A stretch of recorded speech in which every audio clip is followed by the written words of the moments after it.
Dans la vidéo précédente, on avait réalisé tout le cadran plus les aiguilles par rapport à notre montre. Donc là, ce que je vous propose de faire maintenant, c'est de venir améliorer notre attache à cet endroit-là. La première chose que je vais faire, c'est déjà supprimer les edges de maintien qu'on avait mis à cet endroit-là, en les sélectionnant un par un, en faisant X Edge Loop, pareil pour le deuxième, ce qui va me permettre en fait de venir facilement supprimer certaines faces. Donc là, je vais supprimer ces différentes faces. Voilà. Celles qui reviennent vers l'arrière aussi. Voilà. En appuyant sur la touche X et Delete Face. Je vais aussi supprimer.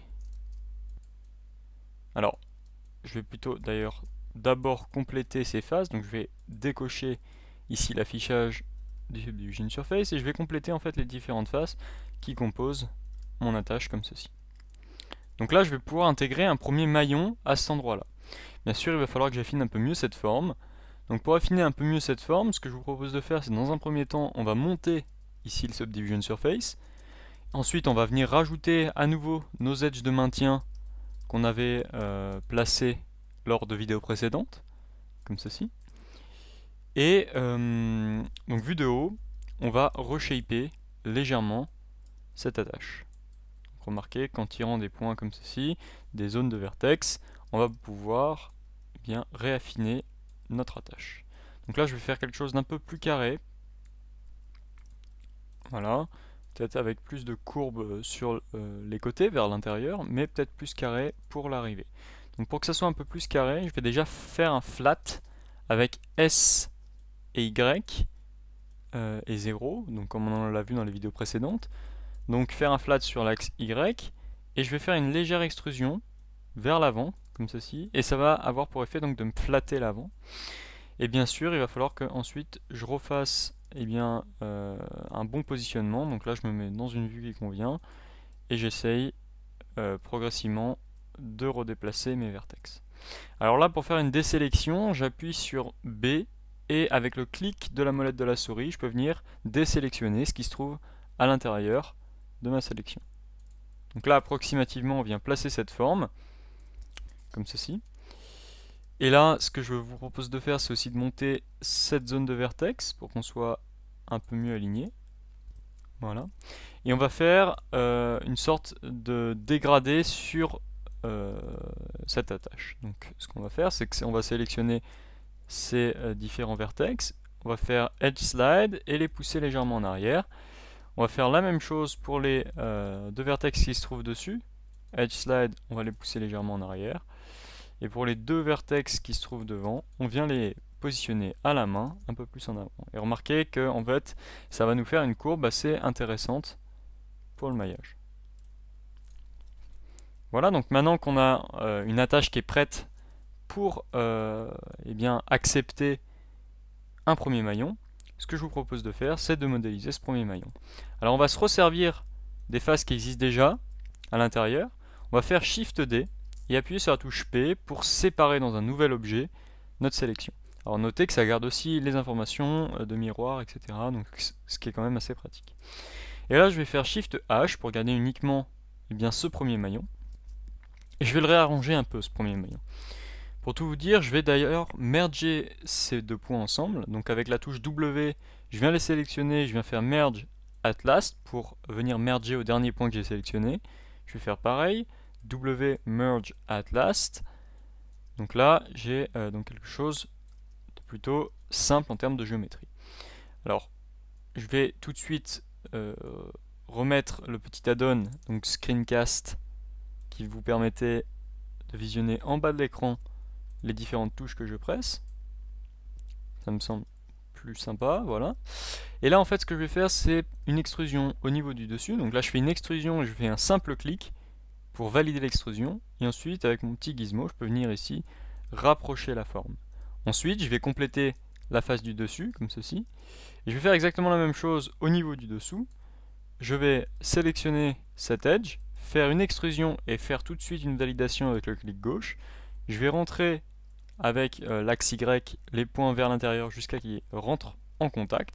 Et ensuite, la dernière boucle que je sélectionne avec Alt plus clic droit, je viens la fermer. Et je peux faire pareil à cet endroit-là aussi pour compléter totalement mon premier maillon.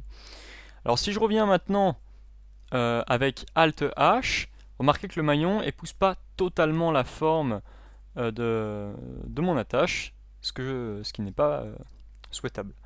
Donc dans un premier temps, je vais aplatir tout le bas, donc je vais le sélectionner en mode transparence, comme vous pouvez le remarquer, et je vais faire SZ0, comme on a l'habitude maintenant de le faire. Le dessus c'est un peu différent, je vais peut-être le laisser un peu bomber comme ceci, voire même déjà monter un petit peu ma cage donc de déformation, donc mon maillage plutôt. Et là je vais venir ajouter donc des edges de maintien, ce qui va me permettre donc d'avoir une géométrie qui complète un peu mieux, je dirais, la géométrie actuelle. Donc là je vais pousser ces vertex vers l'intérieur. Voilà, donc là je retrouve déjà un maillon, ou du moins une forme qui me donne l'image d'un maillon. Donc ce que je vais faire, c'est que je vais avancer ce maillon vers l'avant pour pouvoir connecter ensuite les prochains maillons. Donc qui se retrouveront ici, qui seront en fait des petits maillons. Donc ce que je vous propose aussi de faire, c'est donc d'épaissir sur Z ce maillon, parce que avec le subsurf, eh bien ça va donc s'arrondir et donc perdre un peu légèrement de volume. Maintenant je vais vous montrer une petite manière pour sauvegarder plusieurs instances de vos fichiers Blender, ce qui est assez pratique dans le cas où vous voulez revenir en arrière.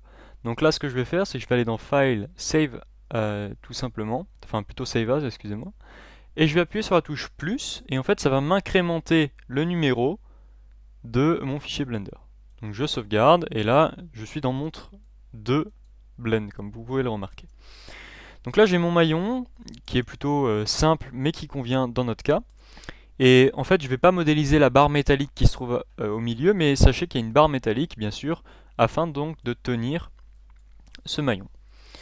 Ce qu'on va faire nous ici, c'est bien créer un nouveau maillon. Donc pour créer un nouveau maillon, enfin on va en créer un là et le symétriser par rapport à l'opposé. Donc vous allez voir que c'est quand même relativement après simple. On aura donc toutes les parties qui constituent eh bien une chaîne. On pourra ensuite très simplement agencer notre bracelet comme on le souhaite.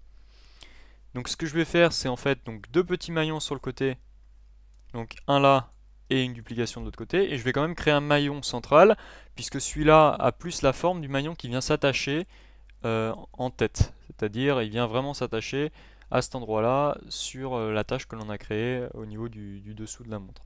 Donc là, on va venir vraiment positionner notre curseur 3D à cet endroit-là, faire Shift A, rajouter un nouveau cube qu'on va scaler légèrement, on peut le scaler en mode object, et là je vais pousser ma géométrie comme ceci, la mettre légèrement en avant, étirer un peu ce maillon comme ceci, et là je vais rajouter mon Subdivision Surface.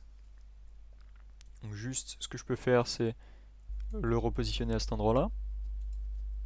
Je vais rajouter mon Subdivision Surface, le monter légèrement, passer en mode Smooth Shading, et là je vais pareil mettre mes edges de maintien pour maintenir donc la géométrie de mon maillon. Et là il va falloir que je l'épaississe un peu, donc je le scale, voilà, je scale toute la géométrie. Je le pousse peut-être en avant comme ceci. Je vais peut-être mettre un edge au centre, ce qui va me permettre de reculer un peu le centre pour bien épouser la forme du maillon supérieur. Voilà, ils doivent vraiment pas se rentrer dedans, ils doivent juste s'effleurer en fait, parce que c'est, comme je le disais, c'est aussi un petit cylindre à cet endroit-là qui vient maintenir entre les différents maillons, et bien qui vient maintenir justement nos maillons. Voilà, je vais peut-être pousser légèrement ça vers l'arrière quand même. Voilà. Et là, je pense que j'ai mis quand même pas mal d'edge loop, donc je vais voir si celui-là je peux le faire slider un petit peu vers l'intérieur pour essayer d'affiner un peu ma forme, et celui-là peut-être un peu vers l'arrière comme ceci. Voilà. Donc ce maillon, je vais le dupliquer de l'autre côté. Donc ce qu'on va faire dans un premier temps, c'est faire revenir l'origine de notre curseur au centre, donc avec Shift C. Et ensuite, je vais me mettre vue de top, ou plutôt pardon, vue de côté. et je vais venir placer mon curseur ici. Donc ce qui fait qu'il sera toujours placé au centre sur l'axe X, mais vu de côté, il sera placé à cet endroit-là à peu près. Donc je vais même plutôt le placer à cet endroit-là. Et ce que je vais faire, c'est sélectionner mon objet, et je vais utiliser un des plus gros raccourcis clavier de Blender, mais qui peut aussi accéder via le menu Objet, Transform, Origin to Geometry. Et là, en fait, ce que je vais faire, c'est CTRL-ALT-SHIFT-C, donc CTRL-ALT-SHIFT-C, et je vais faire, plutôt que Origin to Geometry comme je viens de dire, je vais plutôt faire Origin to 3D Cursor. Donc ça va me ramener le petit point orange donc, qui correspond à la géométrie de l'objet au centre du curseur. Ce qui va me permettre maintenant de rajouter une nouvelle symétrie, et la symétrie va s'effectuer par rapport justement à ce centre, à ce petit pivot. Donc c'est quand même relativement facile à comprendre.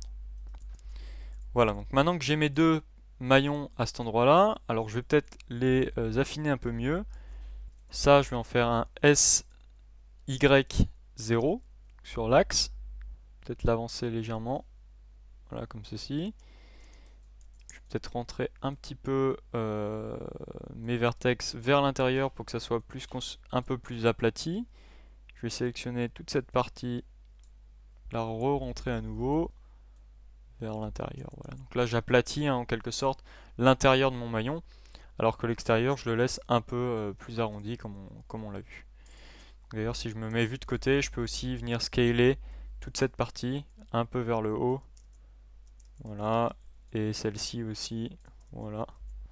Pour avoir un dégradé de scale en quelque sorte. Voilà, donc là ce que je vous propose de faire maintenant, c'est donc de rajouter un maillon central. Donc on va quand même se servir de ce gros maillon. Donc je vais en prendre un, je vais faire un Shift D de la géométrie, je vais appuyer sur P. Je vais enlever tout de suite le Y mirror pour avoir juste en bas. Et là je vais ramener l'origine de ma géométrie qui se trouve à cet endroit-là au centre de l'objet. Donc CTRL-ALT-SHIFT-C, Origin to Geometry. Le problème c'est que, remarquez que mon miroir vient en fait collapser tous les points au centre, donc c'est assez bizarre. Donc je vais enlever le clipping et en mode object je vais les faire dépasser, je vais réactiver le clipping et je vais pouvoir les refaire rentrer les uns dans les autres pour avoir un clipping qui fonctionne à nouveau. Donc déjà je vais aplatir le dessus, je vais le rentrer légèrement comme ceci, je vais avancer un peu cette partie, peut-être l'arrondir légèrement comme ceci. Et je vais venir placer mon deuxième maillon à cet endroit-là. Donc là, c'est le maillon central, en fait, vraiment de la chaîne. Donc je vais le faire tourner. Et je vais peut-être le scaler légèrement sur Y, comme ceci. Voilà, il épousera un peu mieux la forme. Et là, du coup, je vais, pour bien le tailler correctement, je vais déjà un peu le scaler en mode object comme ceci. Là, pour bien définir sa taille, ce que je vais faire, c'est que je vais dupliquer une nouvelle chaîne de maillons, comme ceci. Donc vous remarquez que là, il va falloir au fur et à mesure les faire rentrer légèrement. Et là, du coup, on s'aperçoit que le maillon ne coïncide pas avec le centre. En fait, il faudrait que ça soit plus positionné au centre, cette partie, et cette partie plus égale à celle du dessus. C'est-à-dire que cette partie doit être égale à peu près en termes de taille à celle-ci. Donc là, c'est déjà mieux. Voilà, je vais écarter légèrement la partie interne. Et donc là, j'ai en quelque sorte, j'ai une boucle là de maillons.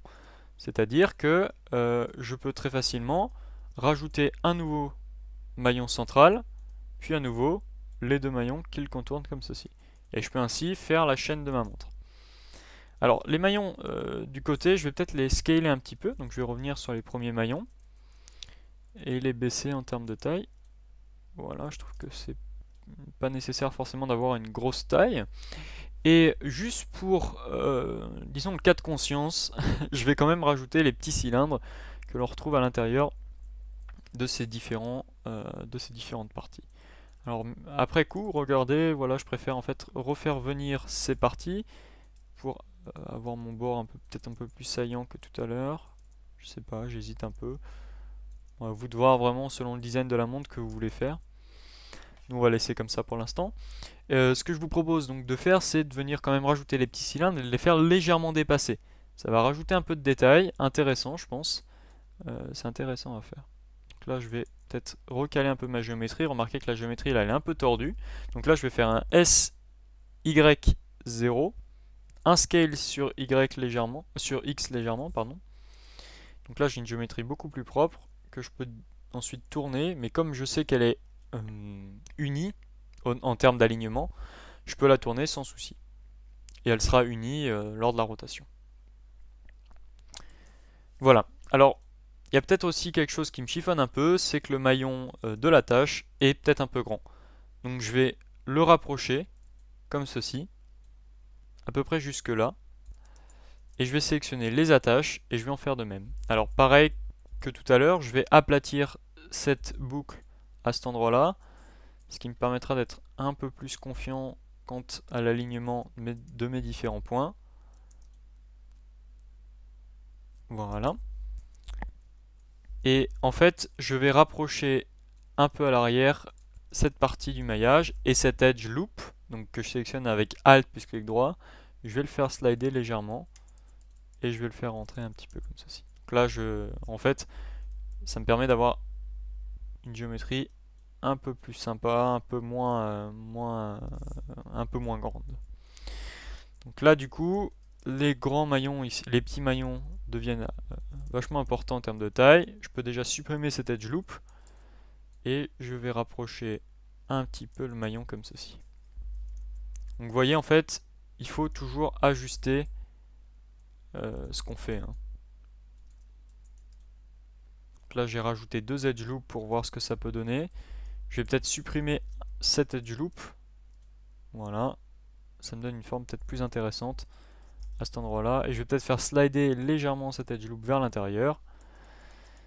Et donc, ensuite, retailler un peu mieux mon maillon à cet endroit-là. Voilà. Peut-être faire bomber un petit peu le bas. Voilà. Et je vais peut-être arrondir un peu la fin du maillon. Voilà, comme ceci. Donc n'oubliez pas de sauvegarder, hein, CTRL S et clic, ça se fait très rapidement. Hein. Donc là du coup, si je reduplique mes maillons, et que je les rapproche un peu comme on avait dit tout à l'heure, et que je reduplique ce maillon, avec toujours Shift D, et que je reduplique ici, alors pas en mode Edit, mais en mode Object, que je reduplique ces maillons ici, notez qu'on a la possibilité toujours de faire cette chaîne de maillons. C'est quand même relativement sympa de pouvoir travailler juste sur un seul objet et que ça se répète petit à petit. Alors je vais quand même en fait aligner juste cette partie pour avoir un alignement parfait, voilà, avec le reste. Et cette partie externe aussi. Voilà. Il y a juste le dessus et le dessous qui doivent être un peu arrondis pour justement que ça s'emboîte parfaitement lors de la répétition du maillon. Voilà. Alors du coup, là, comme je disais tout à l'heure, on va rajouter nos petits cylindres. On va quand même faire attention à ce que ici ça soit aplati un peu mieux. Donc je vais sélectionner cette face, appuyer sur I pour faire un inset. Voilà, ça va m'aplatir la face sur le côté. Alors ça m'aplate un petit peu trop aplati. Je préfère par exemple rajouter un edge loop ici comme on l'a fait exactement pour l'opposé. Sauvegarder. Et là, avec mon curseur à cet endroit-là, je vais rajouter un nouveau cylinder avec 8 côtés, puisque on n'a pas forcément besoin d'avoir une grande géométrie pour faire ça. Je vais la tourner. Et si j'appuie sur CTRL, en fait, je peux me snapper sur différents stades d'incrémentation, ce qui est assez intéressant. Je vais placer à peu près à cet endroit-là mon cylindre et je vais l'élargir sur l'axe X jusqu'à qu'il dépasse très légèrement, voilà, de la montre, afin donc de former une petite attache comme ceci. Alors notez qu'ici on a un n-gone. Donc les n-gones, on a dit qu'on n'en voulait pas, c'est-à-dire les polygones à plusieurs côtés.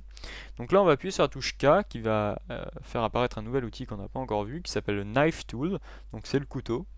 Et on peut snapper ici sur différents composants de la géométrie, et appuyer sur la touche Entrée pour valider la coupe qu'on est en train de faire. Donc là, je viens faire une coupe, hop, je la valide. Je peux faire exactement la même chose de l'autre côté. Et en fait, je me retrouve du coup plus avec des n-gones, mais avec, eh bien, 3 quads. Même pour les petites parties comme ça, c'est quand même intéressant de s'en préoccuper.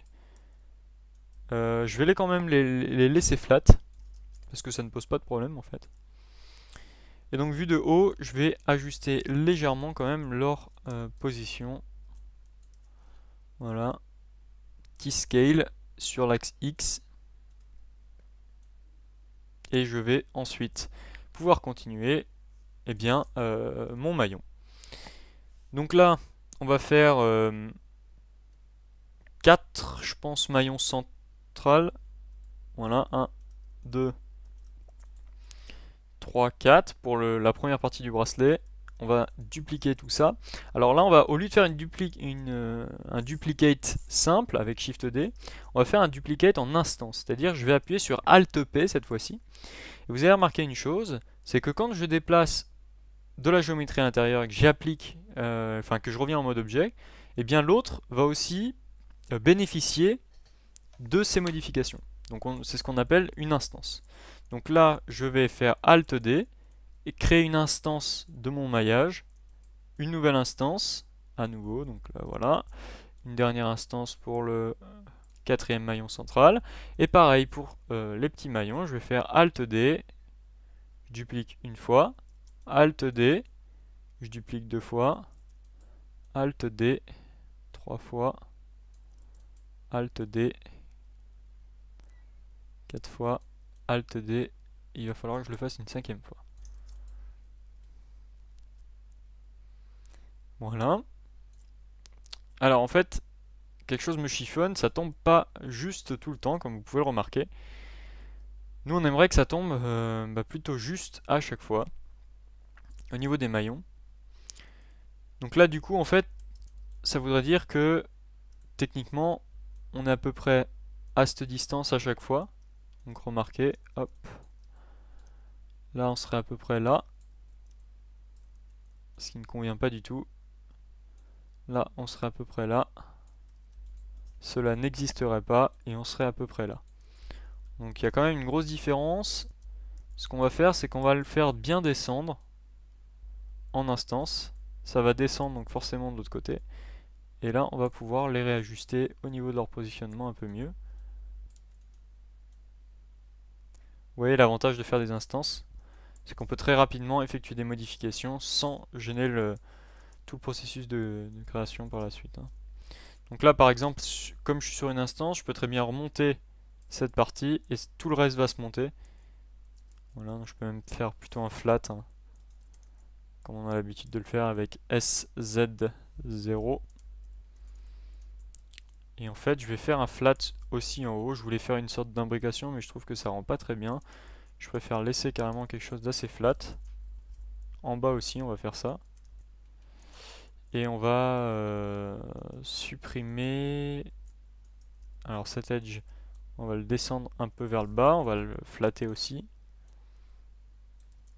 On va supprimer l'edge du haut en mode edge loop. On va flatter celui du centre. Voilà, là on a des maillons un peu plus droits. Un peu moins fouillis. N'oubliez pas qu'ils doivent être pas forcément tous collés les maillons. Hein.